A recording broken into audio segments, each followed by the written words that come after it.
ನಮಸ್ತೆ ಎಲ್ಲರಿಗೂ, ಮೌನಿಕಾ ತಿಲಕ್ ಯೂಟ್ಯೂಬ್ ಚಾನಲ್ಗೆ ಎಲ್ಲರೂ ಹೇಗಿದ್ದೀರಾ, ಚೆನ್ನಾಗಿದ್ದೀರಾ ಅಂತ ತಿಳ್ಕೊಂಡಿದ್ದೀನಿ. ಜೀವನದಲ್ಲಿ ಒಬ್ಬರು ಬೆನ್ನು ತಟ್ಟೋರು, ಇನ್ನೊಬ್ಬರು ಬೆನ್ನ ಹಿಂದೆ ಮಾತಾಡೋರು, ಒಬ್ಬರು ಮೆಚ್ಚಿ ಮಾತಾಡೋರು, ಇನ್ನೊಬ್ಬರು ಚುಚ್ಚಿ ಮಾತಾಡೋರು, ಒಬ್ಬರು ತಿಳಿದು ಬದುಕೋರು, ಇನ್ನೊಬ್ಬರು ತುಳಿದು ಬದುಕೋರು. ಇಂತಹವರು ಇದ್ದಾಗಲೇ ಎಲ್ಲಿ ಹೇಗಿರಬೇಕು ಅನ್ನೋದು ತಿಳಿಯುತ್ತದೆ.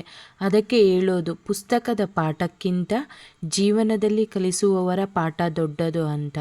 ಚೆನ್ನಾಗಿದೆ ಅಲ್ವಾ? ನಾಲ್ಕ ಲೋಕೈಕೆ ಆಳ್ವ ದೈವ ಬಾಂಧವ ಕಂಡ ಕಂಡ ದಂಡ ಪಾಣಿ ವೀರಭದ್ರ ಕೇಶವ ಮುಕ್ತಿಹೀನ ಕೀಚಕೂಟ ಗರ್ವ ಬಂಧ ತಾಂಡವ ನೀಲಕಂಠ ರುದ್ರ ರೂಪ ಸರ್ವಲೋಕ ರಕ್ಷಕ ಕೃಪಾಕರಂ ಕಠೋರ ಕಷ್ಟ ಕೃಷ್ಣ ಕರ್ಮ ನಾಶಕ ಮದಾಂಧ ಬಂಧ ವೃಂದ ಭಕ್ತರಿಂದ ಪೋಷಿಕಂ ಶಿವಂ ಶಿವಂ ತ್ರಯಂಬಕಂ ಯಜಾಮಹೇ ಸುಗಂಧಿಂ ಪುಷ್ಟಿವರ್ಧನಂ ಊರ್ವಾರುಕಮಿವ ಬಂಧನಾತ್ ಮೃತ್ಯೋರ್ಮೃತ್ಯು ಮಾಮೃತಾತ್.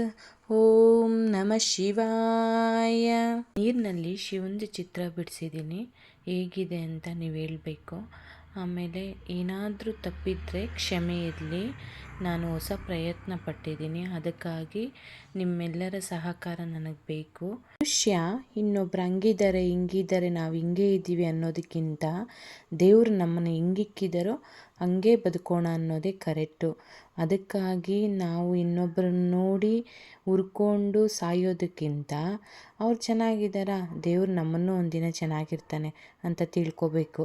ನಿಮ್ಮ ಕರ್ಮ ನಮ್ಮ ಕರ್ಮ ಯಾವತ್ತೂ ಎಲ್ಲೂ ಕೈ ಬಿಡಲ್ಲ. ಶಾಂತ ರೂಪದ ಯೋಗಿಯಾಗಿ ರೌದ್ರ ರೂಪದಲ್ಲಿ ಅಕಾಲನಾಗಿ ಆದಿ ಮತ್ತು ಅಂತ್ಯವಿಲ್ಲದ ಮಹಾಶಿವನ ಜನ್ಮವು ಶಿವಪುರಾಣದ ಪ್ರಕಾರ ಸ್ವಯಂ ಆಗಿದ್ದು, ಶಿವನ ಜನ್ಮ ಶಿವನೇ ಕಾರಣ. ಹಾಗಾಗಿ ಅವರಿಗೆ ಸ್ವಯಂಭೂ ಎನ್ನುತ್ತಾರೆ. ಒಮ್ಮೆ ವಿಷ್ಣು ಮತ್ತು ಬ್ರಹ್ಮನು ಯಾರು ಶ್ರೇಷ್ಠ ಎಂದು ವಾದ ಮಾಡುವಾಗ ಜ್ವಾಲೆ ರೀತಿಯಲ್ಲಿ ಪ್ರಜ್ವಲಿಸಿ ಲಿಂಗವು ಉತ್ಪತ್ತಿಯಾಗುತ್ತದೆ. ಹಾಗೆ ಆದ ಲಿಂಗದ ಆದಿ ಮತ್ತು ಅಂತ್ಯವನ್ನು ಹುಡುಕುವಲ್ಲಿ ವಿಫಲರಾಗುತ್ತಾರೆ ಬ್ರಹ್ಮ ಮತ್ತು ವಿಷ್ಣುದೇವರು. ಹಾಗೆ ಲಿಂಗದ ರೂಪದಲ್ಲಿ ಇದ್ದ ಶಿವನಿಗೆ ಆದಿ ಮತ್ತು ಅಂತ್ಯವಿಲ್ಲ ಎಂಬುದು ಸ್ಪಷ್ಟವಾಗುತ್ತದೆ. ಇದು ಶಿವಪುರಾಣದಲ್ಲಿ ಉಲ್ಲೇಖವಿದೆ. ಶಿವನಿಗೆ ಬಿಲ್ಪತ್ರೆ ಮತ್ತು ತುಂಬೆ ಹೂವನ್ನು ಅರ್ಪಣೆ ಮಾಡುತ್ತಾರೆ.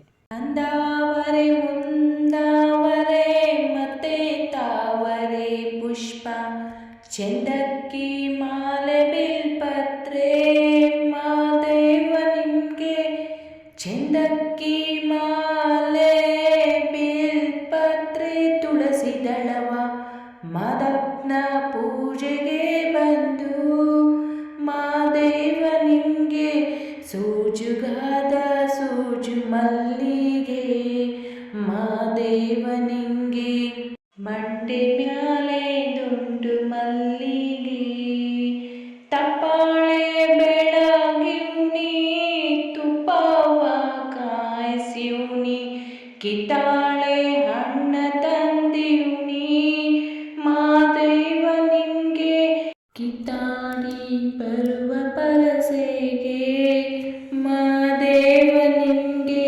ಸೂಜುಗಾದ ಸೂಜು ಮಲ್ಲಿಗೆ. ಈ ಡ್ರಾಯಿಂಗ್ ನಿಮಗೆ ಇಷ್ಟ ಆದರೆ ಲೈಕ್ ಮಾಡಿ, ಶೇರ್ ಮಾಡಿ, ಸಬ್ಸ್ಕ್ರೈಬ್ ಮಾಡಿ. ಧನ್ಯವಾದಗಳು.